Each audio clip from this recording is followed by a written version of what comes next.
Hello, in this video I'm gonna show you how you can remove the crown icon next to your nickname from your Discord server, or in other words, the server owner icon. So in order to do that, we need to create an admin role. So let's click on the server name at the top, and then let's go to server settings. Now let's go to the roles, and then let's create a role that will be used as an admin role. So let's just name it admin, just for the sake of it. We can even select the color if you want to. And we want to enable this option over here where we want to display role members separately from online members. So after that, let's go to permissions. Let's scroll all the way down to find this administrator options. And of course, after enabling this option, every member of this role will have every permission that is on the server. After that, we can press save changes in order to save the role. Now we can close this one.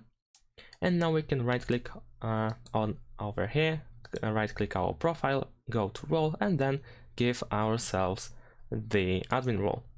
After that, what you need to do is pretty much restart the Discord in order to update this. So let me quickly do that. After that, if I go back to my server, you will see that I no longer have the crown icon. And that's it. Thanks for watching. Leave a like and subscribe to my channel, and see you in my next videos. Bye.